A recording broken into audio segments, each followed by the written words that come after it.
Que bom estarmos juntos nesta noite.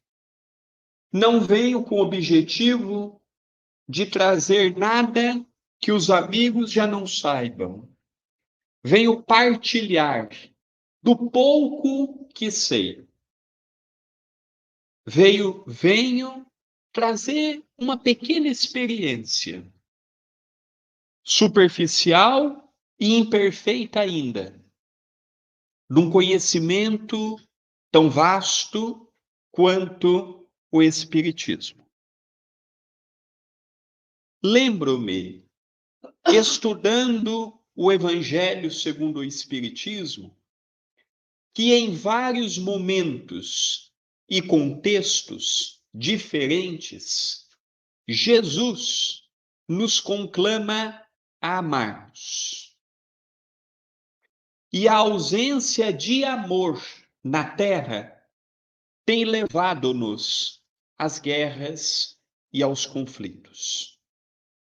Os de grande escala,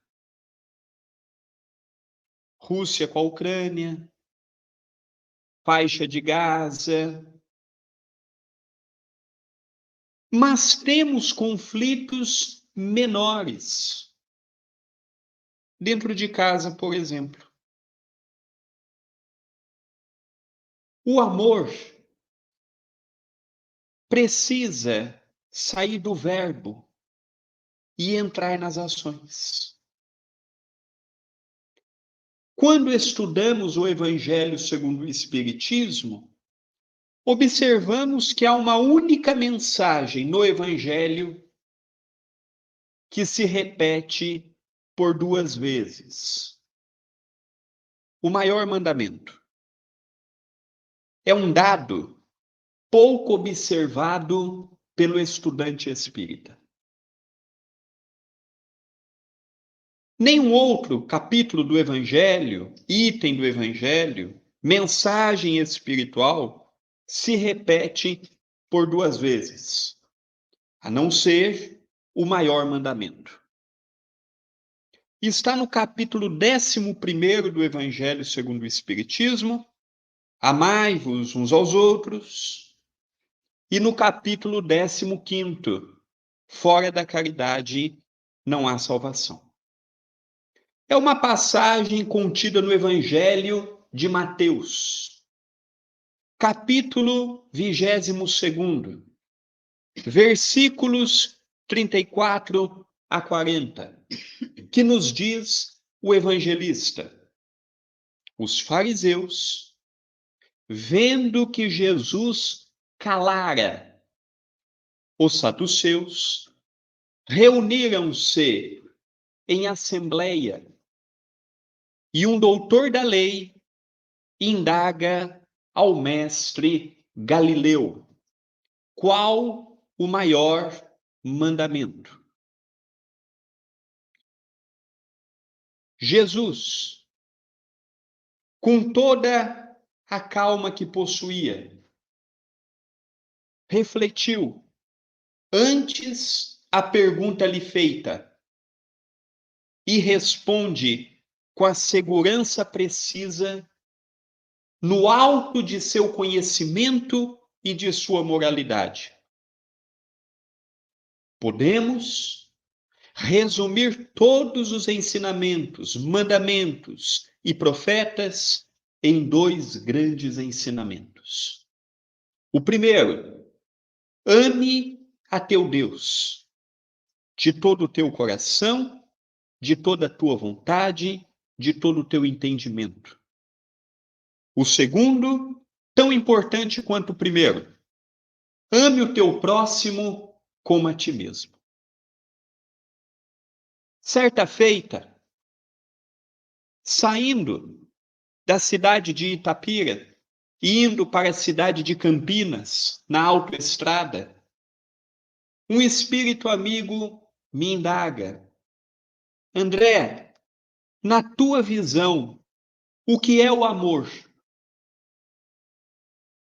Uma pergunta que poderíamos fazer a nós. O que é o amor? Imaginamos que sabemos o que é o amor. Mas quando o Espírito me questiona e eu paro para analisar o que é o amor, eu não tive resposta para dar para o Espírito. Porque eu digo que eu amo. Mas eu amo a minha mãe e o meu pai enquanto não estão na velhice e não dependem de mim para dar banho, colocar uma fralda, dar remédios. Então é cômodo amar quando a pessoa está com saúde.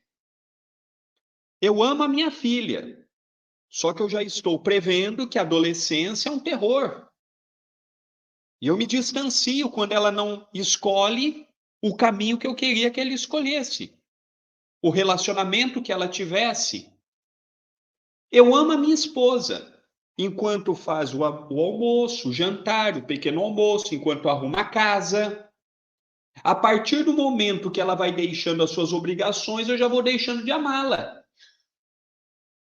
Eu amo o centro espírita, desde que o benfeitor e os dirigentes não me peçam para ir um dia a mais na semana, para ficar um quarto de horas a mais, para chegar um quarto de horas antes, porque daí o meu amor já muda.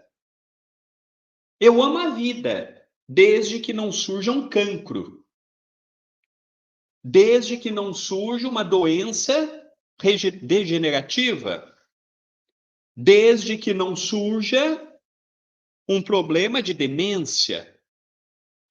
Então, quando eu analisei o amor, eu parei para analisar que ao longo dos meus 30 anos, eu não sei o que é o amor. Eu amo, desde que a pessoa não faça a mesma pergunta por 2 ou 3 vezes, porque eu já perco a paciência.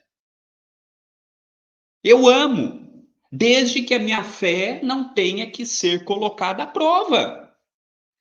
Eu amo a vida, desde que eu não perca o emprego e tenha que vender um carro, sair de uma casa grande para uma menor, desde que eu não perca o meu esposo, minha esposa, meus pais. Então eu passei a analisar que o amor ainda é uma realidade distante da minha. André Luiz Chiari Vilar. Não digo pelos que aqui estão, digo perante a minha consciência. Passados 1 minuto, 2 minutos, 3 minutos, eu não respondi ao Espírito.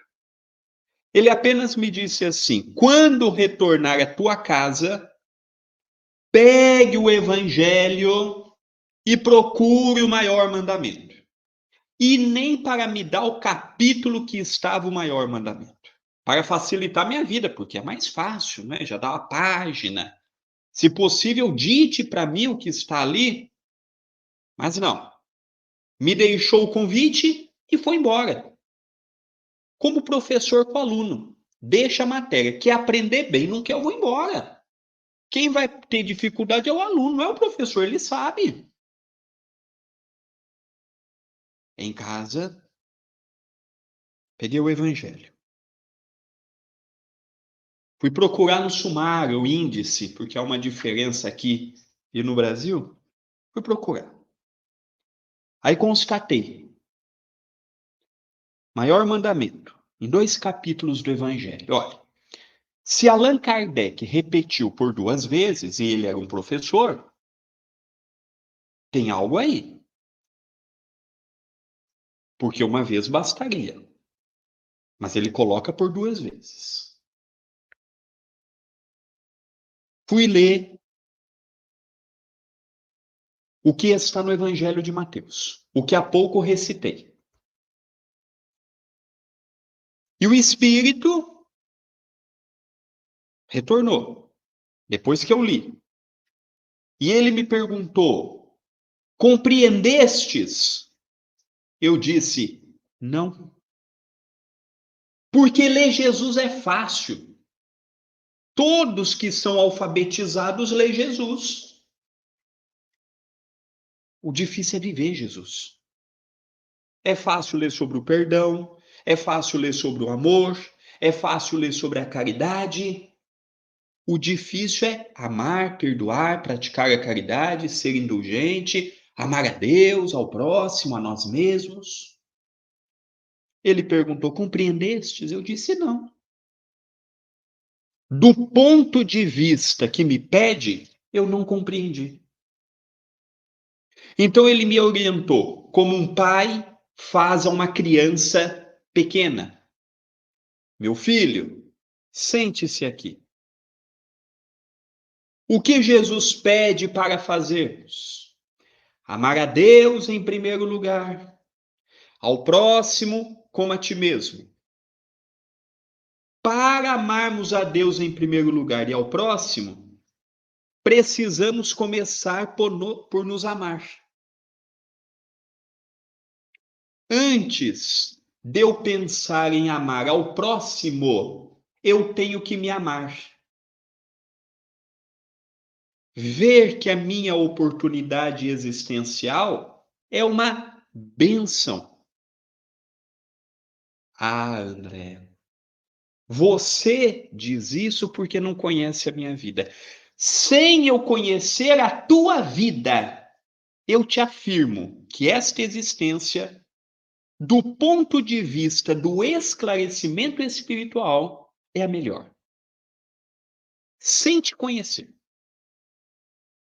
Porque antes sofríamos e não sabíamos o porquê. Culpávamos a Deus, culpávamos a todos e esquecemos que quando eu sofro, seja pela expiação ou pela prova, a única pessoa que eu posso culpar sou eu. Mais ninguém. Hoje, eu compreendo que sou herdeiro de minhas ações. O que levou Chico Xavier a fazer o que fez aos 75 anos de mandato mediúnico? Ele já nasceu Chico Xavier? Não. Durante muitas e muitas existências, ele superou e chegou na condição em que chegou. Quando eu olho o espírito de minha veneração, seja dentro do espiritismo, do catolicismo, do cristianismo, nenhum espírito de vulto chegou onde chegou se não fosse pelo esforço e pela dedicação. E todos eles tinham dificuldades. Alguns de ordem material, outros familiares, outros espirituais. Não conheci até hoje um personagem que foi grande na Terra que não tivesse alguma luta, alguma dificuldade a ser superada e vencida. Todos tiveram as suas lutas. Amarmos a nós é observarmos que estamos no lugar certo, tendo uma oportunidade maravilhosa. Só que o mundo nos leva lá fora a pensarmos apenas no mundo. Muitas vezes lembramos do lado espiritual só quando estamos aqui. Chegamos em casa, ligamos a televisão. É guerra não sei na onde, é inflação, é desemprego, é a saúde, é a educação, é a corrupção. Quem terá paz com o noticiário que temos em Portugal ou no Brasil? Eu quero ter paz, mas eu vou para o telemóvel e vejo pessoas que têm mais do que eu. Minha paz vai embora. Eu quero paz, mas eu ligo na notícia, é guerra. Olha, vai ter um aumento no gasóleo. Olha, vai ter um aumento no cabaz. Quem tem paz? Aí eu preciso estar informado, preciso, mas aí eu tenho que ter uma escolha. Eu quero estar informado ou eu quero ter paz da consciência? Calma. Amarmos a nós é observarmos que cada dia que temos pode se tornar o último. Quanto tempo mais teremos na Terra? Quanto tempo mais teremos com aqueles que amamos? Mas eu sou jovem, eu tenho vigor físico, eu tenho saúde em dia. Não quer dizer que eu vá durar mais 10 anos, 20 anos, 30 anos. Quanto tempo mais terei com a minha filha? Na programação reencarnatória dela, que hoje conta com 1 ano e 4 meses, quem que disse que ela vai viver 10 anos, 20 anos, 50 anos? O abraço que eu dei antes de vir para o centro não pode ter sido o último? Há coisas na vida que eu não posso deixar para amanhã. E uma delas é o amor. Um dia, um jornalista perguntou a Chico Xavier: Chico, na década de 80, que o número de separações não era tão alarmante quanto hoje. Chico, por que que os casais se separam tanto? O Chico falou: porque se amam pouco. Na primeira briga, eu pego as minhas coisas e volto para casa da mãe. Na primeira desilusão, eu abandono o trabalho. No primeiro obstáculo, deixo de ir na associação espírita. E isso tem nos levado a vivermos o mundo e esquecemos de viver a nós. Aqui é fácil nos amarmos. Aqui, se tiver mais 5 pessoas no atendimento, na nossa frente, nós falamos, não há problema, se quiser, ponha mais 5. Mas quando é lá fora, é 2 carros na nossa frente, já buzinamos. Vamos no supermercado, queremos preferência em tudo. Tivemos a pandemia. Um dia perguntei ao espírito de Jerônimo Mendonça, Jerônimo, qual o maior obstáculo que encontraram deste outro lado? A pouca fé dos espíritas. A pouca fé dos espíritas. Só que se eu não trabalho hoje, eu não vou encontrar felicidade quando eu desencarnar, quando eu reencarnar de novo. O espírito feliz, ele é feliz no Brasil, em Portugal, na América, onde for. Casado ou solteiro, com família ou sem família.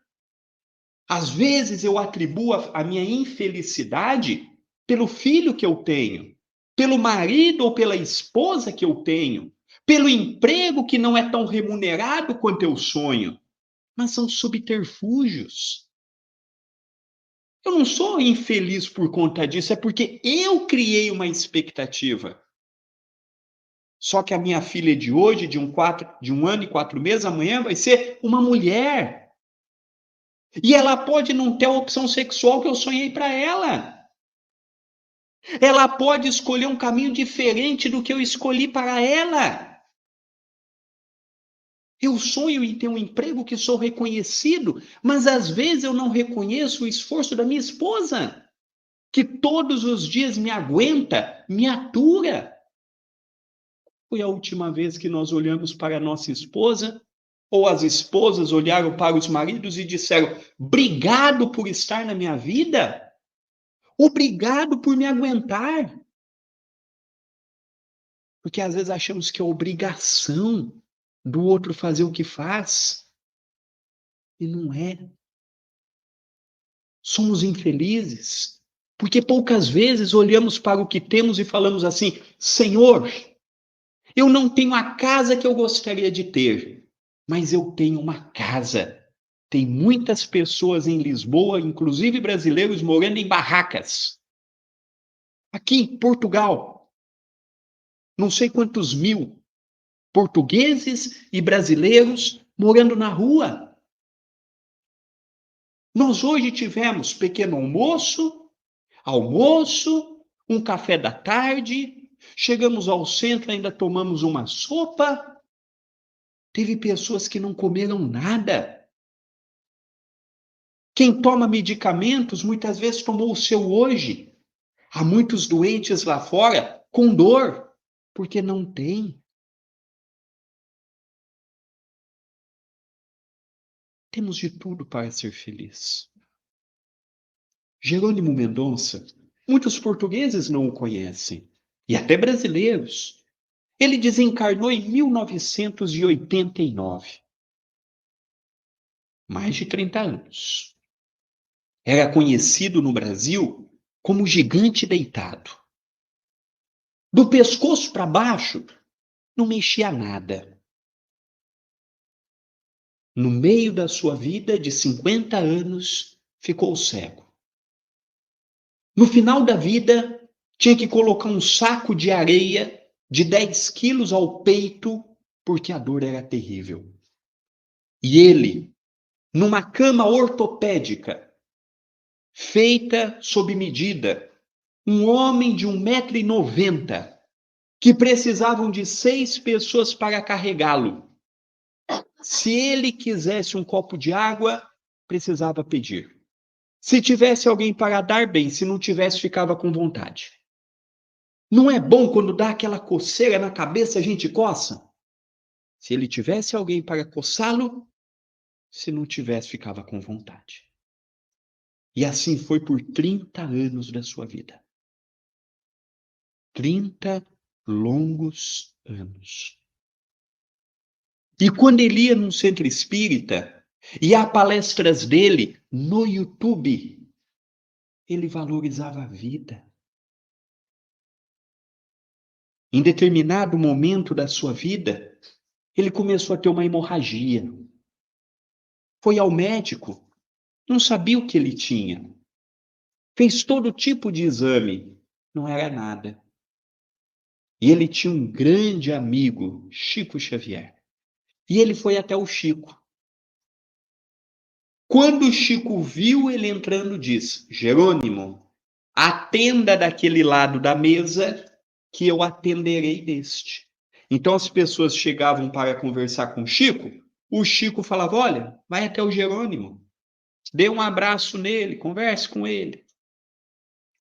O Chico tinha horas para começar a tarefa, e enquanto tivesse um doente, um necessitado, uma pessoa para conversar, lá o Chico estaria. E já era tarde quando todos passaram pelo Chico. O Chico saiu do seu lugar, foi até Jerônimo, agachou, deu um abraço, um beijo em sua face e perguntou: como vai, Jerônimo? Jerônimo disse para o Chico: Chico, o médico disse que eu estou por um fio. Olha, Jerônimo, que bênção. O Jerônimo virou para o Chico e falou: Chico, eu estou com 1,5 pé do outro lado. E você me fala que bênção? Pois é, meu filho. Trabalha que o fio engrossa. E engrossou tanto que ele durou mais 20 anos. Aí o Chico falou: Jerônimo, não existe o fio de nylon, de lã, disto ou daquilo? Pois é, meu filho. Trabalha que o fio engrossa. Você sabe qual o seu problema, Jerônimo? Ele falou: não, os médicos não souberam me informar. Jerônimo, você tem a dor do coitadinho. As pessoas te olham inválido e emitem aquele pensamento: é um coitado. E você está aceitando ser um coitadinho. E você não é, meu filho. Você não é um esquecido de Deus. Você está aí por obra de suas escolhas do passado. Você não é vítima, a não ser de sua própria invigilância. Já pensou nós falarmos para um paralítico: olha, você está nessa cadeira por culpa tua? Ele passa com a cadeira em cima da gente. Mas ele tinha entendimento para aceitar. Nesta condição física, fundou em Tuiutaba, Minas Gerais, uma creche, um lar de idosos 3 centros espíritas, fazia palestras por todo o Brasil, que é um país de tamanho continental, falando da alegria da vida. E todas as vezes, eu não o conheci. Eu nasci em 1991. 2 anos antes ele havia desencarnado. Quando as pessoas estavam na sua presença, como vocês estão na minha, o público tinha vergonha de reclamar da vida. Porque geralmente reclamamos de problemas puramente material. E esquecemos de ver que nos falta muito, mas muito também nos foi emprestado. E quando eu passo a ver o muito, eu volto para a realidade de Itapira, em que hoje distribuímos 3 toneladas de comida. Quando abrimos as portas às 11h30, são mais de 200 famílias que lá chegam. 180, 190 quilos de comida por vez.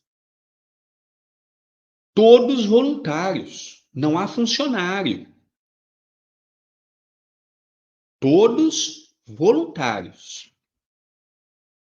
E quando abrimos a porta às 11h30, nós vemos pessoas totalmente diferentes de nós. Muitas pegam a comida e falam assim: meu filho, eu estou há 2 dias sem comer. Eu não sei o que é estar 2 dias sem comer. Chegam aquelas senhoras que apresentam uma idade muito maior do que tem, pelo sofrimento da vida, e fala assim: meu filho, eu ganhei uma cabaz, mas o meu filho trocou por drogas. E quando nós ouvimos, quando eu vejo crianças em colos de mãe, crianças da idade da minha, e eu vejo que a criança não tem uma fralda, não tem uma pomada, eu me entristeço. Eu me entristeço porque enquanto eu posso dar para minha filha, a maioria não tem o que ela tem. E muitos escolhem o caminho, às vezes, da prostituição, das drogas, do roubo. Às vezes eu julgo um ladrão sem conhecer sua história. Às vezes eu julgo uma prostituta sem conhecer a sua história. E quando eu vejo, eu analiso, poderia ser a minha filha. Aquela senhora poderia ser a minha avó, a minha mãe. Eu tive a felicidade na evangelização infantil do centro de frequentar com crianças que não tinham nada. E agora, quando a minha filha tiver 2 anos, vai frequentar a mesma evangelização e vai aprender a dar valor, porque junto a ela vão ter crianças que não têm nada. Começamos em fevereiro a evangelização infantil. 40 crianças do bairro carente. Quando colocamos a mesa do pequeno almoço, tem crianças de 6, 7 anos, comem 8 pedaços de bolo, porque não tem em casa. Toma 2, 3 copos de leite, porque não tem em casa. E às vezes eu reclamo, mas o mínimo eu tenho. O mínimo eu tenho. E quando eu vejo esta outra realidade, eu falo: Senhor, me desculpe todas as vezes que eu peguei o meu tempo para lamentar. Assistindo uma televisão recentemente, ainda no Brasil, mudando o canal, uma reportagem que se passou em África, num desses países em que a miséria ainda é maior do que a do Brasil. E entrevistar uma senhora, que eu não ouso dizer nem a idade que tem, porque eu não sei se é velha pela idade ou se é pela aparência de uma vida sofrida. E o jornalista lhe perguntou: é feliz? Ela disse: muito. Ela vivia num barraco. Naquele barraco era tudo: casa de banho, quarto, cozinha, tudo. Para ter água potável, tinha que andar quilômetros por dia. Não tinha acesso a médico, a remédios. E o jornalista intrigado, porque ela não falou com hipocrisia. E o jornalista perguntou: mas olha, a senhora não tem nada. Como é que a senhora é feliz? Ah, meu filho, há uma semana atrás, nós tivemos uma grande tempestade. E a casa do meu vizinho, o telhado se foi. E ele está, se chove, entra na casa. Se faz muito calor, não tem o que fazer. Os insetos chegam por toda parte. Eu, meu filho, ainda tenho a minha casa coberta. Isso é um choque de realidade. Porque às vezes falamos muito de mediunidade, falamos muito de vida em outros planetas e esquecemos do básico, que é o amor. Se eu não tenho amor, eu não tenho nada. Por que eu vou morrer um dia? Tudo que eu deixar materialmente falando, pode ou não ajudar um familiar, mas o que mais vai ajudar minha filha é o exemplo do pai, é o exemplo da mãe. Eu posso dizer que eu aprendi a fazer o que eu faço vendo o exemplo dos meus pais. Um dia, saindo de um restaurante em Itapira, quando mudamos para aquela cidade, há 30 anos atrás, eu era pequeno. E quando meu pai foi pagar, pegou o troco, colocou no bolso. Quando só estava eu e ele, quando chegamos no carro, o meu pai, que trabalhou a vida toda em banco, foi fazer cálculos. E ele observou que o troco estava errado. Que a moça do caixa deu-lhe a mais. Meu pai me falou assim: vem aqui, meu filho, vem aprender o que é ser um homem de verdade. Me levou até aquela senhora e me disse: o troco está errado. E ela já logo foi perguntando: quanto eu lhe devo? Meu pai falou: não, sou eu que tenho que lhe devolver a mais do que me destes. Ela pegou, fizeram os cálculos e viu que o meu pai havia pegado o troco a mais. Ela olhou para mim e disse: tá vendo, André? Este é o exemplo de um homem de bem. Se hoje, com 32 anos, eu lesar uma pessoa tirando a mais, eu jamais vou poder dizer que foi um exemplo paterno ou materno. É isso que o mundo precisa. Somos perfeitos? Não. Mas podemos fazer muito mais do que fazemos. Não é pouco, não. Não é pouco, não. Nós podemos fazer, pela inteligência que temos, pela oportunidade que temos, muito mais. Exemplo: orar pelo suicida. Aqui em Portugal assumiu um novo governo, assumirá um novo governo. Eu sendo a favor ou contra. Se for mal, todos os portugueses ou brasileiros que aqui moram vão pagar o preço. Nós temos que orar por eles. O mundo está numa guerra. Não adianta eu olhar para Putin e vê-lo e pensar: mas qual foi a última vez que eu o envolvi com carinho e com ternura? Porque ele vai pagar pelo que ele está fazendo. Não vai ficar impune. Cada morte que está havendo de russos e de ucranianos vai pagar a conta dele. Já pensou o sofrimento de um espírito desse? E quanto tempo ele vai levar para ressarcir cada morte? O meu pensamento de ódio vai retornar e melhorar algo? Não vai. Não vai. No momento derradeiro da vida de Jesus, ele olha para trás, ele olha para frente. olha para o céu, olha para baixo. Ele não condena aqueles que o acusaram. Jesus simplesmente diz: Pai, perdoa-lhes, porque não sabem o que fazem. O amor está nas palavras, nos gestos, no abraço,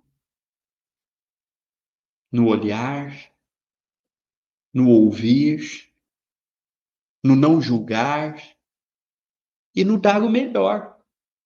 Estamos aqui de passagem. E para encerrar, muitos podem me perguntar, eu que nasci num lar espírita, André, qual a tua maior preocupação? De falhar nesta existência. Falhar como pai, falhar como homem, falhar como filho, falhar como médium, falhar como orador, falhar como companheiro na cozinha do centro espírita, falhar no meu trabalho profissional. Tudo que eu faço é muito pouco pelo que eu tenho recebido. E eu tenho medo de chegar do outro lado da vida e ver que eu poderia ter feito ainda mais, mas perdi em coisas que, lembremos-nos, que aqui nós trabalhamos para Jesus. É o nosso mestre, é o nosso amigo, é o nosso modelo. Olha o amor que ele tem por nós, o respeito pelas nossas escolhas. Durante muito tempo eu andei no caminho errado da vida. E hoje ele permite que nesta existência eu esteja numa tribuna falando o seu nome. Eu, que taquei tantas pedras nele. Eu, que ajudei a levar tanta mentira adiante. Hoje tenho a oportunidade de estar aqui. Sou missionário muito longe. Um espírito de terceira ordem, como está no livro dos Espíritos, mas que compreendeu que somente o trabalho há de me ajudar um dia a ser um espírito grande. Daqui não vou levar nada, mas cada sorriso que eu faço os outros darem, cada momento que eu valorizo o outro se sentiu importante, é uma sementinha que vai florescer frente a tantas sementes que eu lancei, mentiras, invejas e tantas outras coisas. E aí eu comecei a pensar com aquele espírito que me fez a pergunta: o que é o amor? E me perguntou: tu amas? Nesta existência, ainda não sei o que é, mas eu estou procurando dar passos largos para, num tempo menor, saber o que é o amor e poder amar e permitir ser amado. Que Jesus nos abençoe. Que Jesus nos ampare sempre.